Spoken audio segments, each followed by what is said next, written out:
10.000 Gründe, heute Glück zu fühlen. 일본 이시카와 현의 한 숲으로 세계 각국의 요리사들이 모였습니다. 세계적인 여행 정보 안내서인 미슐랭 가이드가 선정한 최고 레스토랑의 요리사인 이들. 특별한 프로젝트를 진행하고 있습니다.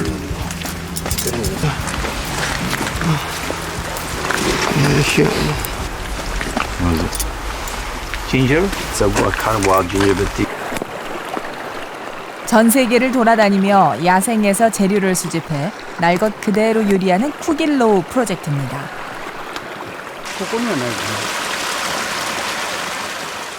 이 산속으로 이들을 초대한 사람은 유시로 나리사와 씨.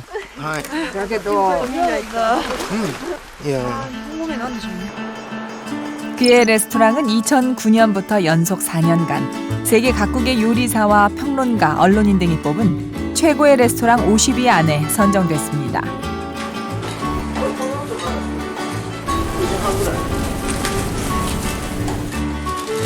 매일 아침 그의 주방엔 일본 각지에서 채취한 식재료들이 도착합니다.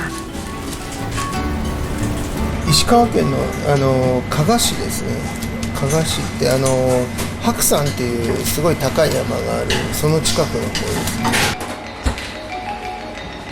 야생에서 채취한 온갖 식물의 잎과 줄기, 꽃, 뿌리가 모두 그의 식재료입니다.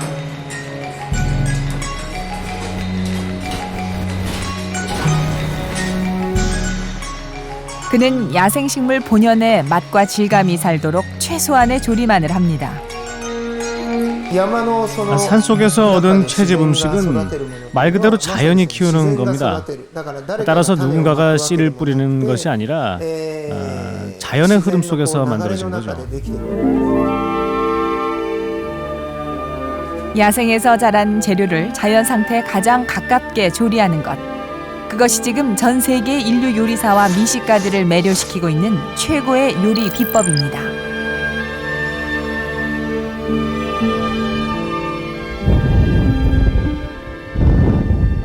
세계 최고라는 레스토랑의 음식들 어떻게 보셨나요? 세계 최고의 미식가들이 뽑은 세계 최고의 요리. 참 의외로 소박하고 평범합니다. 직접 보신 것처럼 자연에서 얻은 천연 재료들을 뿌리의 잔털 하나까지도 버리지 않고 요리로 만들어냈습니다. 이 자연 속에서 먹을거리를 찾거나 캐서 모으는 행위, 바로 채집인데요. 이 채집은 농경을 시작하기 이전의 원시 인류가 먹을거리를 얻기 위해서 했던 최초의 생존 방법이었습니다. 그런데 이 채집이 요즘 들어서 다시 전 세계적인 각광을 받고 있습니다.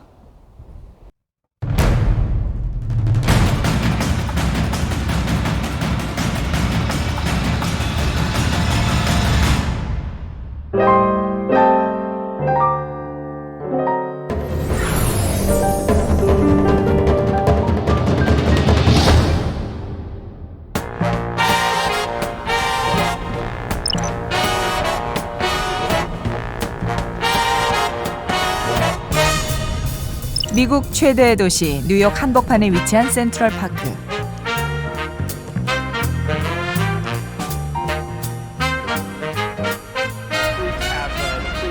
50여 명의 사람들이 특별한 투어에 참가하기 위해 모였습니다.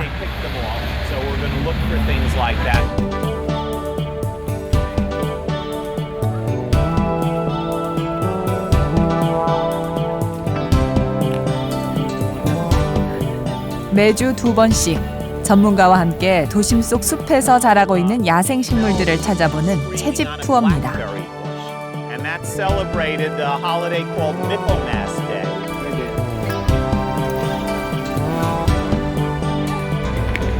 Apricot flavored. Crunch on the seed? Yeah, Totally crunch on the seed. I've never been able. Okay, this is my a little bit like a plum. The leaves with the berries that active. And I never expected to be that good.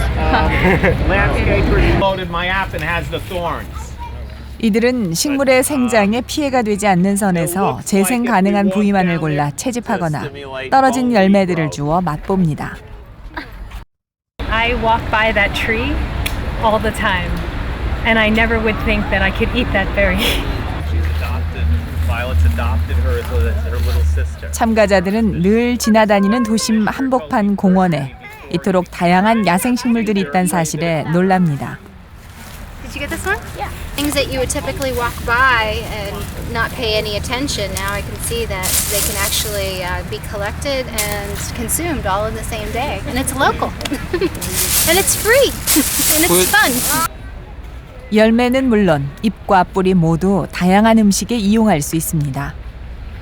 Spice bush, one of the best herb teas in the world, is you take a bunch of leaves. You can use the twigs too, but there's no reason to break off the twigs when you can use the leaves. And you pour boiling water. Ow, not while it's in your hand. You put it into a pot. You pour in boiling water. 의사에서부터 예술가까지 다양한 사람들이 야생식물에서만 느낄 수 있는 매력에 빠졌습니다.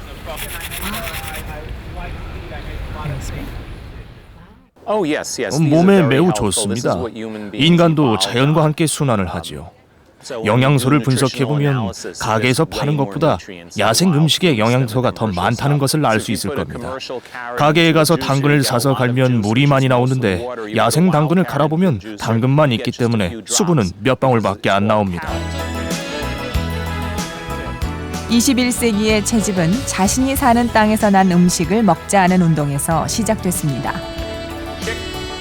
미국에선 대도시를 중심으로 야생의 식재료를 직접 모으는 움직임이 빠르게 확산되고 있습니다.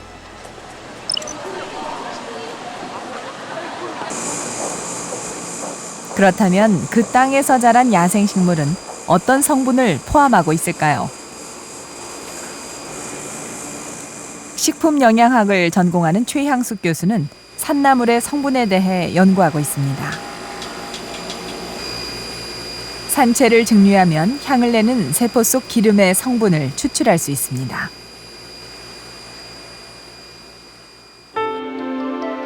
분석 결과 대부분의 산채에서는 항산화 물질과 항암 물질 등 약용 성분이 검출됐습니다.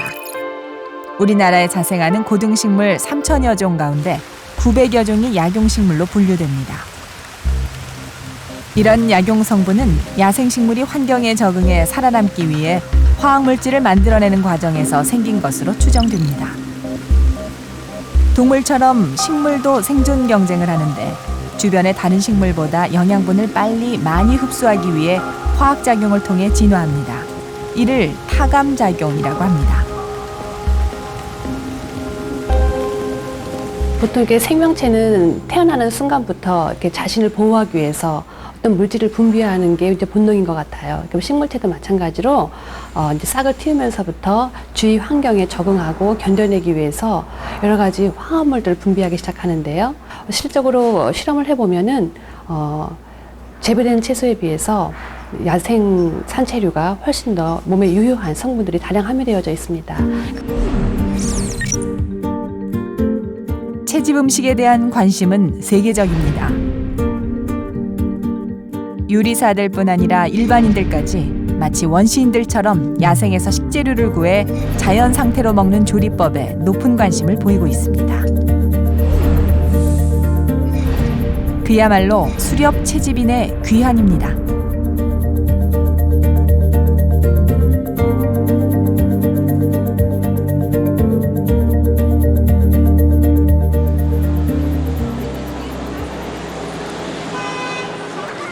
왜 현대인들에게 수백만 년 전 원시시대 채집 음식이 필요하게 된 걸까요?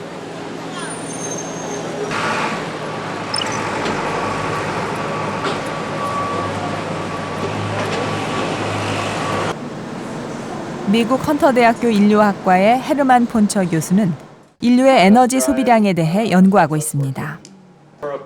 그는 아프리카 탄자니아에서 하드자베족의 에너지 소비량을 2주 동안 조사했습니다. So these are the doses you would drink. So to begin the study, you drink one of these doses, and this would be enough for somebody my size. 실험은 대상자들에게 매일 특수한 물을 마시게 한 후 그 소변을 채취하는 방식으로 진행됐습니다. 연소된 산소의 양을 계산하면 에너지 소비량을 측정할 수 있습니다.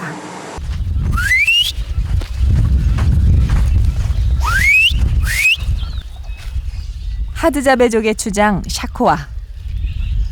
그는 이곳에서 원시 인류와 비슷한 수렵 채집 생활을 합니다.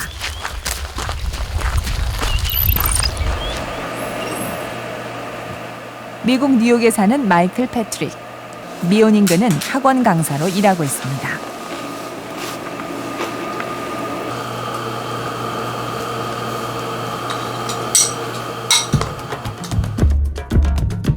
이 두 사람의 생활은 어떻게 다를까요? 샤코아는 매일 동이 트면 초원으로 먹을거리를 찾아 떠납니다. 사냥감을 찾아 걷고 달리며 먼 거리를 이동하는 것이 일상입니다.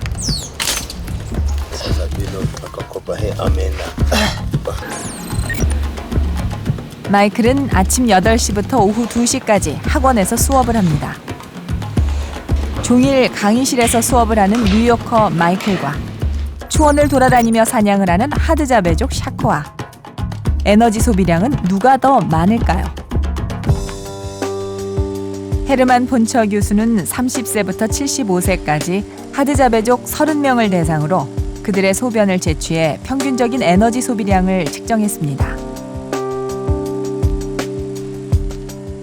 또한 종일 사무실에 앉아 일하는 미국인 사무직 직장인들의 칼로리 소모량도 측정했습니다. 그 결과는 놀라웠습니다. 수렵 채집 생활을 하는 하드자베족의 하루 에너지 소모량은 평균 2,000칼로리 내외. 하루 2,100칼로리 내외를 소모하는 미국 사무직 직장인들과 큰 차이가 나지 않았습니다. 생활 방식이 다르면 에너지 소모량도 다를 것이란 오랜 통념을 뒤집는 결과였습니다. 하루 동안 소비하는 대부분의 에너지는 물리적인 활동 에너지가 아닙니다. 체내에서 쓰이는 에너지죠.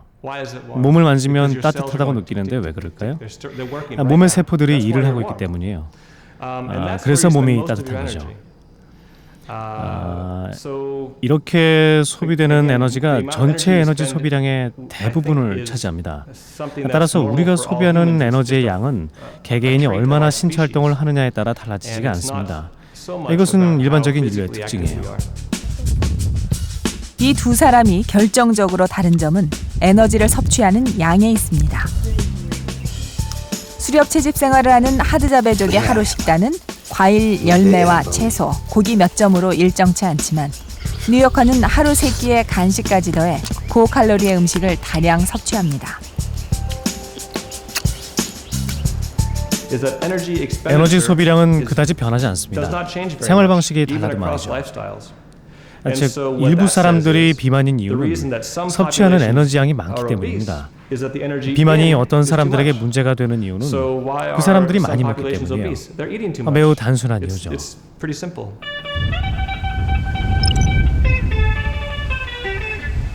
남태평양에 위치한 아메리칸 사모아.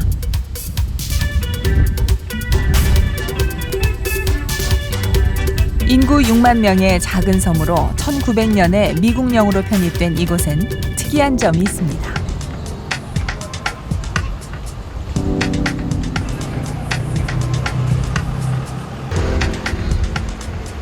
대부분의 사람이 뚱뚱한 체형을 갖고 있습니다.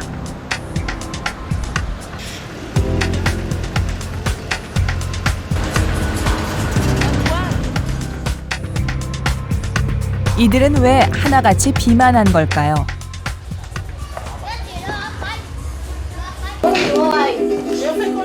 사모아에서 대대로 살아온 한 토박이 가족. 이 가정은 부부 모두 비만 상태입니다.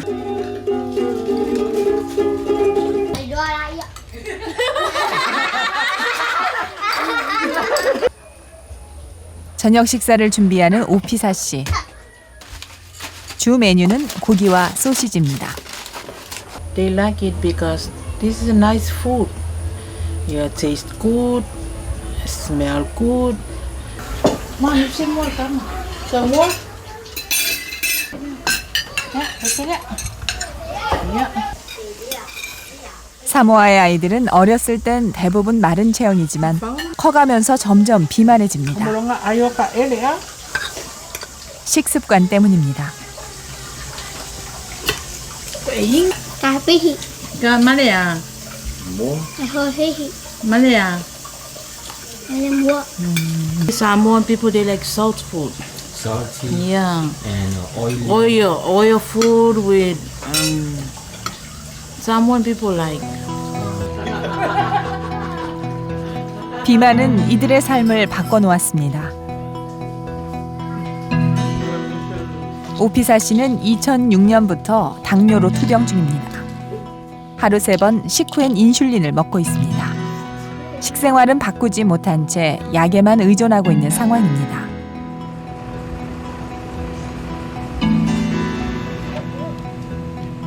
오피사 씨는 인근 병원에 정기적으로 진료를 받으러 다닙니다. 친정아버지에 이어 당뇨를 앓고 있는 오피사 씨는 점점 비만해져가는 딸마저 당뇨를 앓게 될까 봐 걱정입니다.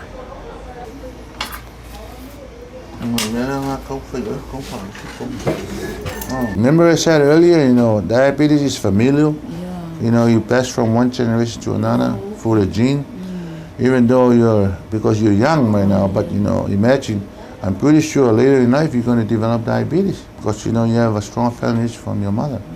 So what you should do now, because you're a good candidate for diabetes because you're big now, even though you're young. So what you should do, you should lose weight. 사모아의 비만은 질병으로 이어져 사회적인 문제가 되고 있습니다.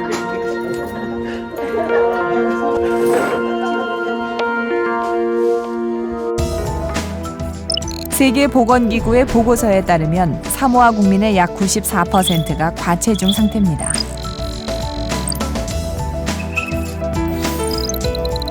남자 52%, 여자 42%가 당뇨병 환자로 세계에서 발병률이 가장 높습니다. 이것은 모두 음식 때문입니다. 음식이 너무 많죠. 심각한 문제입니다. 뭔가 대책을 마련해야만 합니다. 하지만 사람들이 먹는 걸 좋아하기 때문에 힘든 일입니다. 이 섬에 칼로리 폭증이 일어난 것은 불과 수십 년 사이의 일입니다.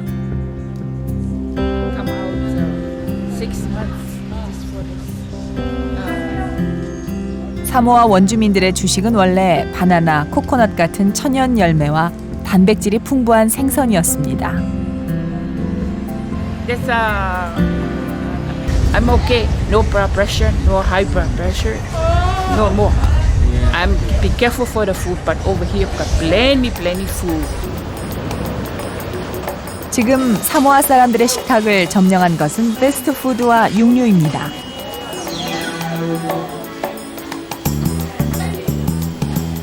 (2차) 대전 이후 미국으로부터 이민자가 급증하면서 기름진 서구의 가공식품이 유입됐고 그것은 재앙이 됐습니다.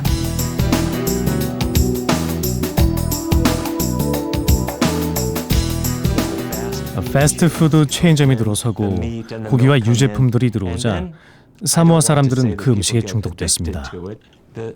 사모아 사람들은 식사 형태가 크게 바뀌었습니다. 그로 인해 체중이 불어나기 시작했죠. 그리고 당뇨, 심장질환, 고혈압, 암 환자가 생기고 수명이 단축되기까지 오랜 시간이 걸리지 않게 된 겁니다. 인류는 왜 고칼로리 음식에 탐닉하는 걸까요?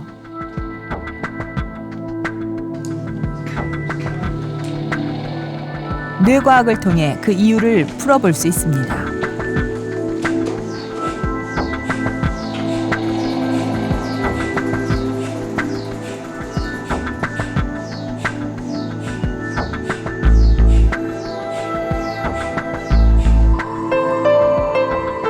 다섯 명의 일반인들에게 다양한 음식 사진을 제시하고 자기 공명 영상 스캐너로 뇌를 촬영했습니다.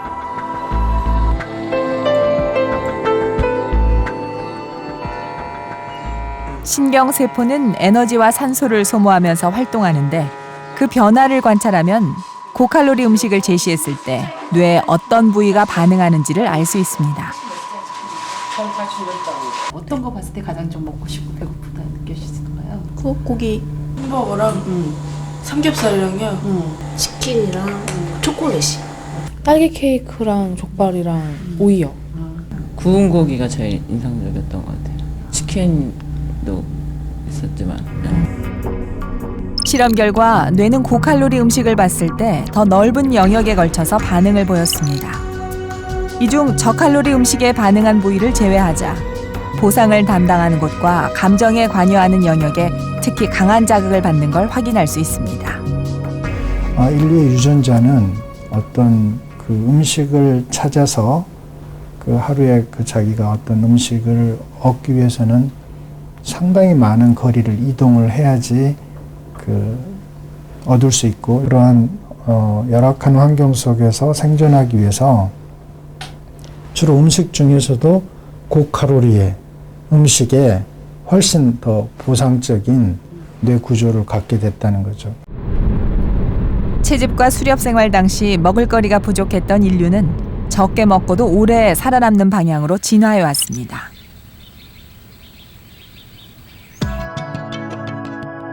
유전학자인 송영섭 교수는 이와 관련해 CRTC3라는 특정 유전자에 대해 연구 중입니다.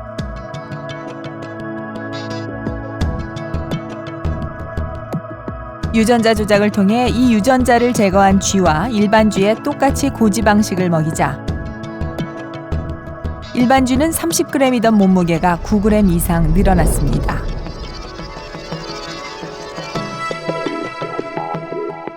반면 CRTC3라는 유전자를 제거한 같은 몸무게의 쥐는 오히려 체중이 소량 감소하는 경향을 보였습니다.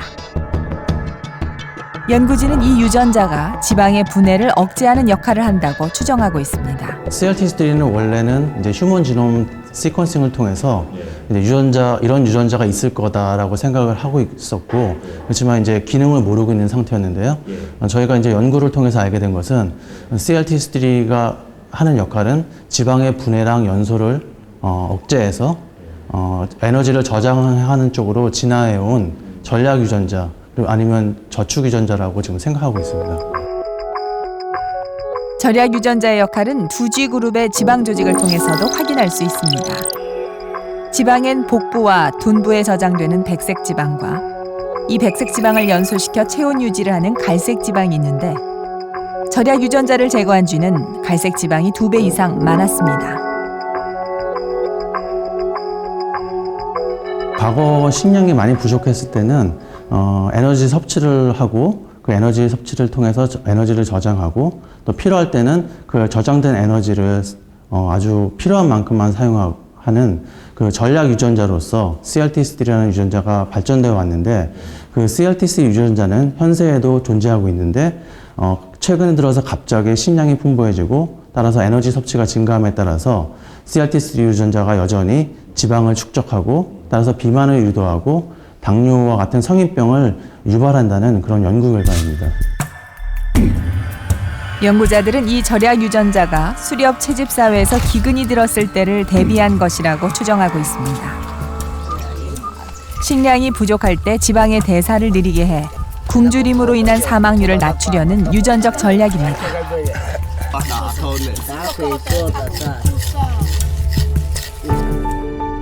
그러나 인류를 둘러싼 환경은 급변해 왔습니다. 서기 1000년에서 2000년 사이 여러 화가가 그린 최후의 만찬 52점을 비교해보면 흥미로운 사실을 발견할 수 있습니다. 인물의 머리 크기와 비교했을 때 주요리와 접시의 크기가 모두 60% 이상 커졌습니다. 특히 1500년에서 2000년 사이 그 증가세가 두드러졌습니다. 산업혁명과 녹색혁명으로 인류에게 식량이 폭증한 바로 그 시기입니다.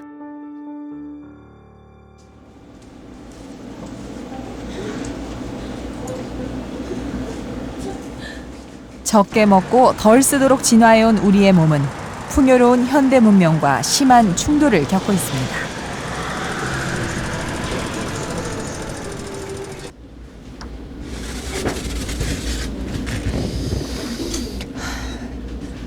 인류는 비만에서 벗어나기 위해 다양한 대체제를 개발해 왔습니다. 그중 하나가 설탕처럼 단맛은 내면서 칼로리는 적은 뉴트라 스위트입니다. 여기 두 종류의 과자가 있습니다. 똑같이 만들었지만 하나는 설탕을, 하나는 뉴트라 스위트를 넣어서 단맛을 냈는데요. 사람들이 이 뉴트라 스위트를 넣어 만든 과자를 먹고 만족할 수만 있다면 설탕의 폐해로부터 벗어날 수 있지 않을까요? 제작진은 대학생들을 두 집단으로 나누어 실험을 진행했습니다. 아직은 드시지 마시고요. 한 집단에겐 설탕으로 만든 일반 과자를, 다른 한 집단에겐 뉴트라 스위트로 비슷한 농도의 단맛을 낸 과자를 제공했습니다. 이 과자의 칼로리는 일반 과자의 약 76% 수준입니다. 시작. 학생들은 공복 상태였습니다. 설탕 과자를 받은 학생들은 모두 44개, 뉴트라 스위트 과자를 받은 학생들도 모두 44개의 과자를 먹었습니다.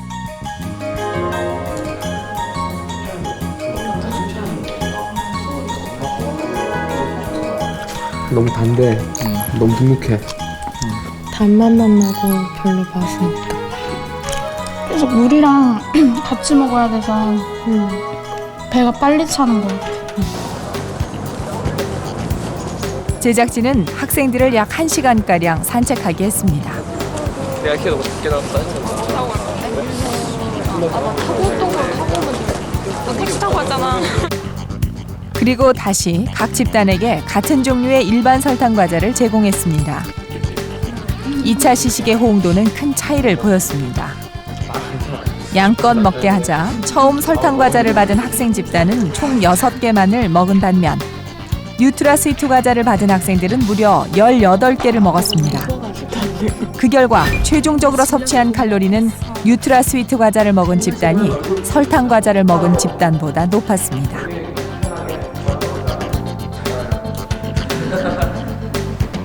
우리 몸은 이렇게 평소보다 조금 더 먹는 과잉 칼로리에 대해서는 비교적 관대한 반면에 평소보다 갑자기 칼로리를 줄이거나 덜 먹게 되면은 이것이 바로 인지가 되면서 식욕 중추가 자극이 되고요. 일종의 생존 본능에 의해서 더 많은 칼로리를 저장하려고 하고 또 더 많이 섭취하려는 경향이 생기게 됩니다.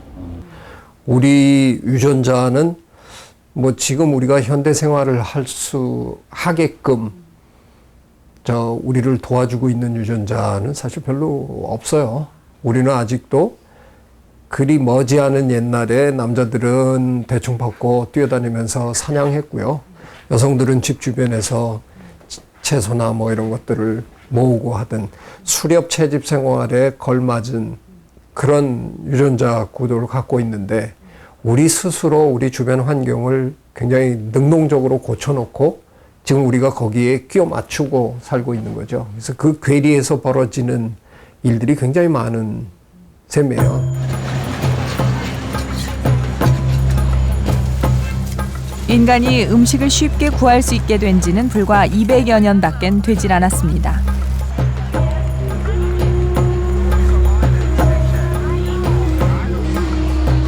우리는 점점 더 많은 음식을 욕망하고 있지만 원시시대 인류와 크게 다를 바 없는 우리의 몸은 폭증한 칼로리를 감당하지 못하고 있습니다. 식량 폭증이 일어난 지난 몇백 년은 수백만 년에 이르는 인류 진화의 역사에서 보면 그야말로 찰나와도 같은 짧은 시간입니다. 지금 우리의 몸은 급격히 변한 환경과 심한 부조화를 겪고 있는데요. 해부학적으로도 문제를 일으키고 있습니다.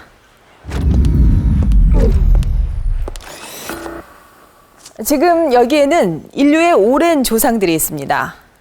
오스트랄로피테쿠스와 호모 에렉투스입니다. 이들의 몸은 과연 제 몸과 어떻게 다를까요?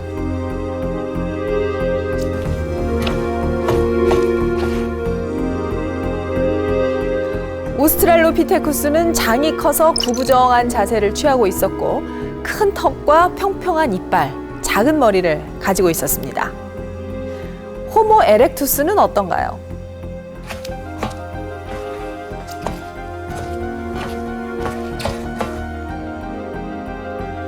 섬유질의 섭취가 줄어들고 부드러운 음식의 섭취가 늘어나면서 장이 작아진 대신 허리는 반듯하게 펴졌습니다. 또 턱은 작아지고 치열은 포물선형으로 변했고 뇌는 상대적으로 더 커졌습니다.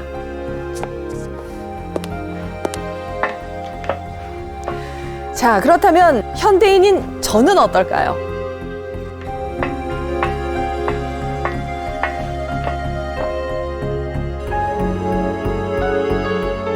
와, 이렇게 보니 좀 쑥스럽기도 하고 제 몸이지만 좀 낯선데요? 저는 더 작아진 장에 비교적 부드럽고 날렵한 턱을 가지고 있습니다.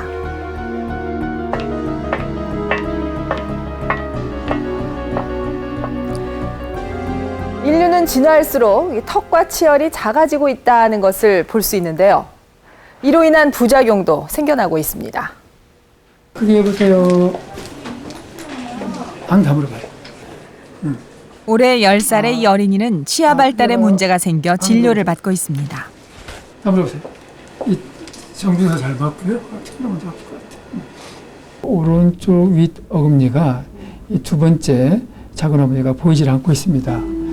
현재 어린이는 오른쪽 위쪽에 있는 두 번째 작은 어금니가 나지 않는 부분 무치증 상태입니다. 가장 저희들이 보기에 주요 원인은 그 유전적 원인이고 두 번째는 그 환경적 요인, 특히 그 음식 섭취로 인해서 옛날에 달리 이런 그 정제되는 음식을 섭취하기 때문에 그런 현상이 많이 기여하고 있는 것으로 생각하고 있습니다. 딱딱하거나 질긴 음식의 섭취가 줄어들고 부드러운 음식 섭취가 늘어나면서 치열의 구조가 달라지고 있습니다. 치열구 형태를 세 가지로 분류할 수가 있는데요.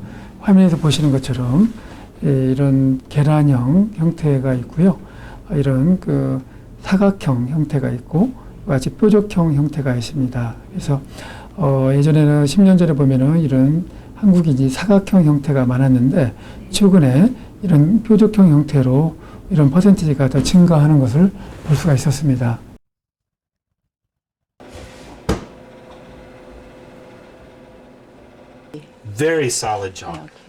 인류의 턱이 작아지며 치열이 갸름해지고 있는 증거는 화석에서도 확인할 수 있습니다.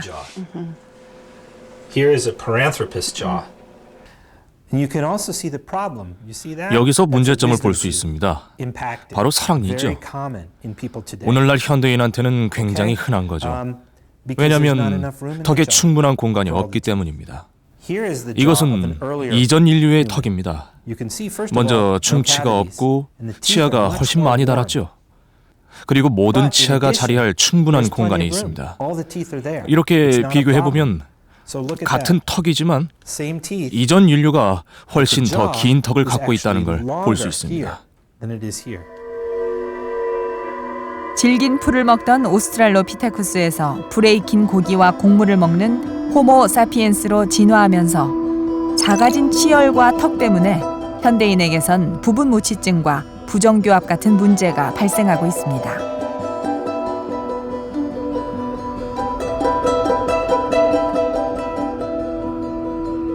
식습관의 변화로 인해 쓸모가 없어지는 장기들도 있습니다.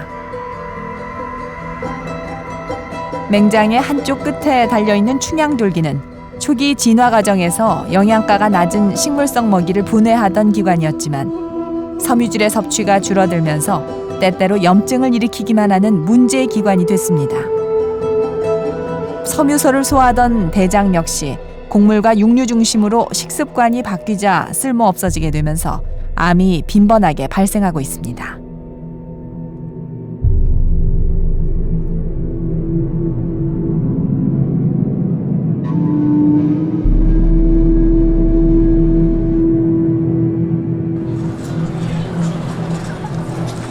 아프리카에서 처음 생겨난 인류. 인류는 먹을 것을 찾아 전 세계로 이동해 현재 우리가 됐습니다.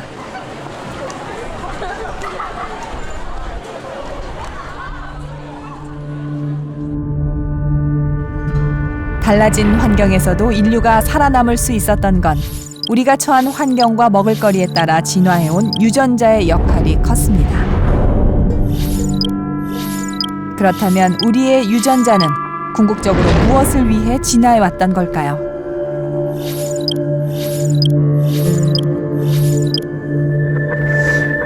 진화는 그렇게 인간의 건강에 그렇게 신경 써주는 게 아니거든요.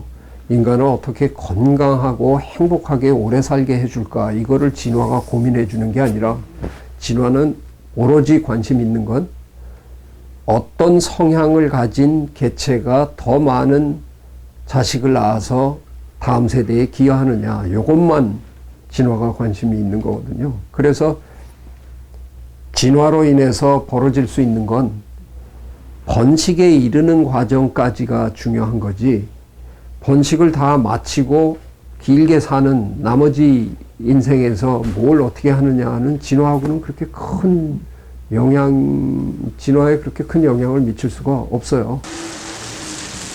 문명과 진화에 부조하는 인류의 미래에 심각한 경고를 던지고 있습니다. 한 병원, 만 7살의 여자 어린이가 진찰을 기다리고 있습니다. 성조숙증이 의심되는 상태입니다.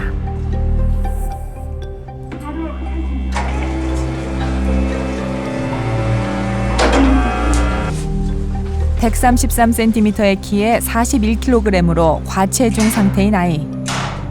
진찰을 위해 몇 가지 검사를 했습니다. 아이의 몸엔 벌써 2차 성징이 나타나고 있습니다. 진찰상으로는 가슴이 좀 발달하긴 해요. 근데 이제 검사를 쭉 보니까 키에 비해서 체중이 조금 중등도 비만 정도 돼요. 비만도가 한 37% 정도니까 체중 때문에도 가슴이 좀 일찍 나올 수가 있거든요.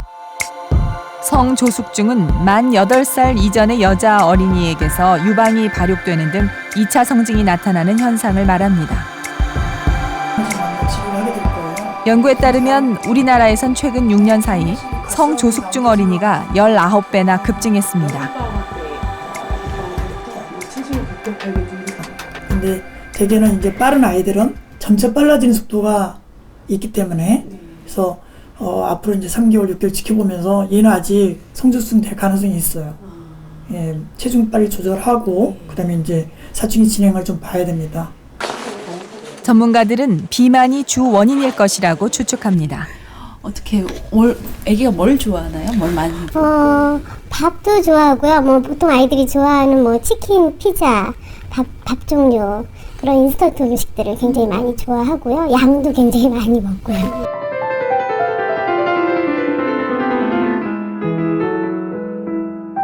유전학자들은 비만으로 인한 아이들의 성조숙증을 인류의 미래에 대한 중요한 위협으로 해석하고 있습니다.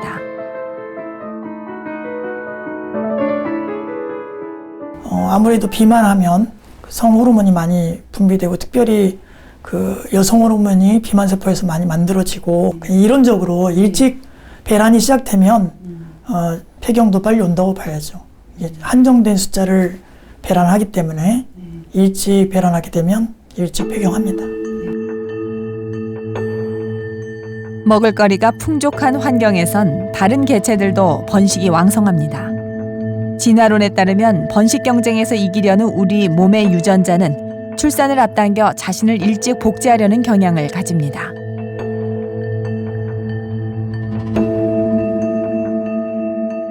그러나 출산을 마치면 유전자를 담고 있는 생명체의 존재 이유 또한 사라집니다. 생명의 순환 주기가 짧아져 출산 연령만큼 사망 연령 또한 빨라지게 되는 것입니다.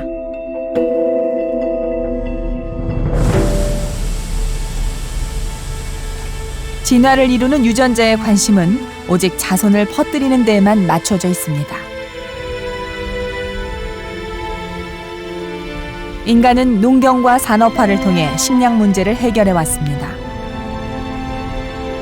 그러나 식량 폭증으로 인한 비만의 문제를 풀지 못하면 인류는 머지않은 시기 수명 단축이라는 절체절명의 위기를 맞을 수도 있습니다.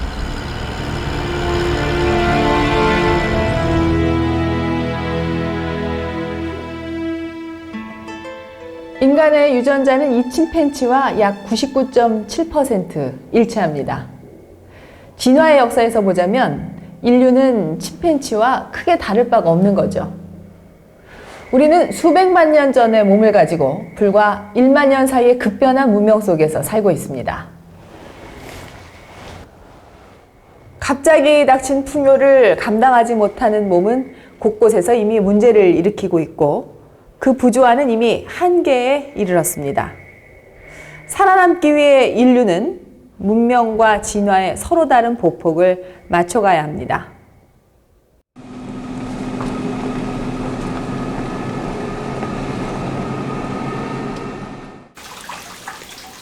미국 매사추세츠주의 한 가정.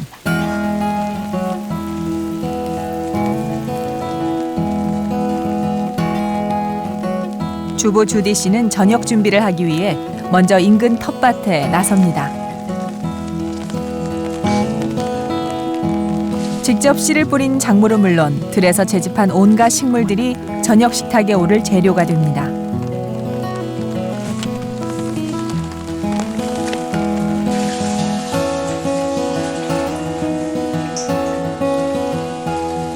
채소는 씻기만 할 뿐 최대한 자연 그대로의 상태를 보존합니다.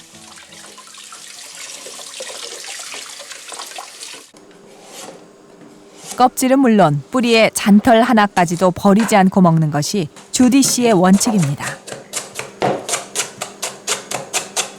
All the energy. It's a complete plant. It has all kinds of energy. The roots are very strengthening to the body, particularly the lower part of the body. 음식은 재료의 맛과 향을 살리되 자극적이지 않게 조리합니다.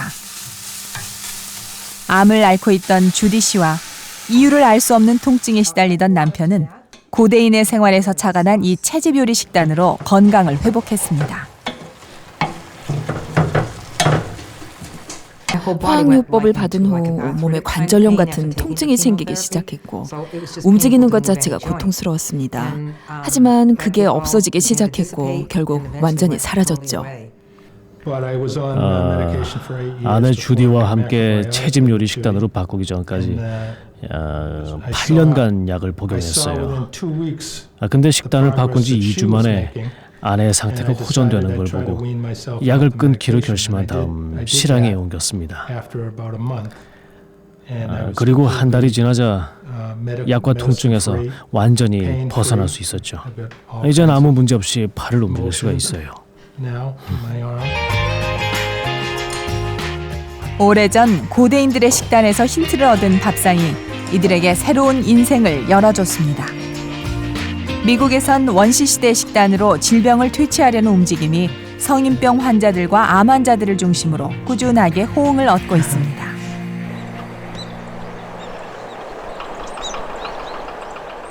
강원도 인제군에 위치한 대내 마을. 장수하는 사람이 많기로 유명한 산골 마을입니다.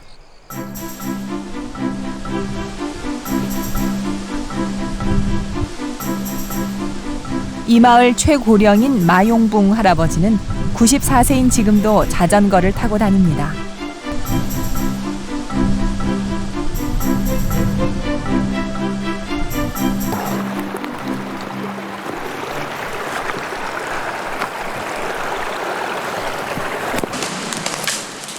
반찬거리의 상당 부분은 산에서 얻습니다.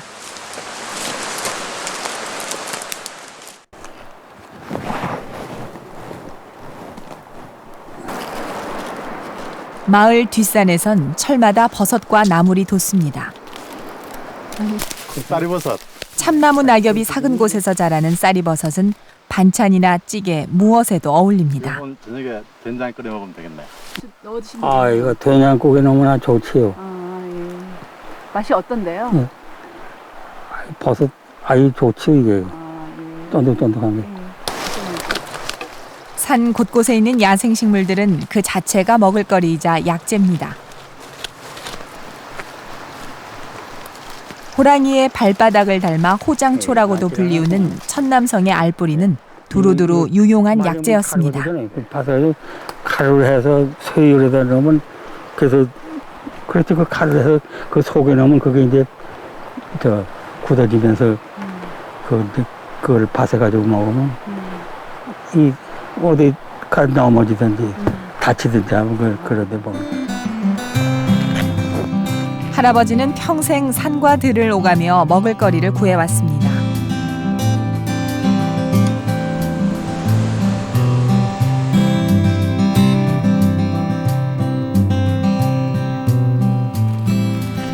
음식에 필요한 식재료는 직접 재배하거나 야생에서 채취해 먹습니다.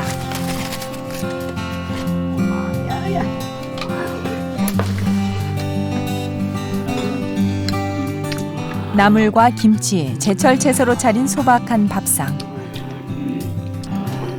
봄, 가을 온갖 싹이 돋은 들판을 뒤지면 약이 되는 밥상이 차려지곤 했습니다. 곤드레니 뭐 잔디니 무슨 저 삽두싹 같은 거 그런 게 그게 먹는데 주로 많이 먹었는데 그게 지금은 나도 그게 약초라고요.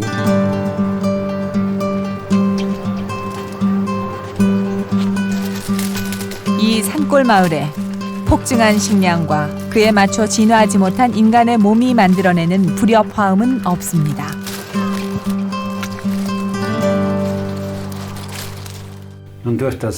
우리는 음식의 섭취를 통해 현재의 모습으로 진화했습니다.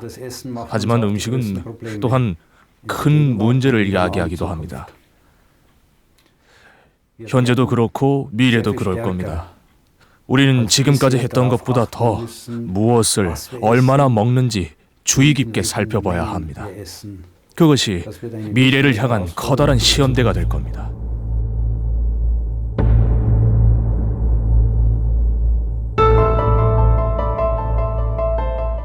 수백만 년 전 동물이 먹고 남긴 찌꺼기를 먹던 미약한 존재였던 인류.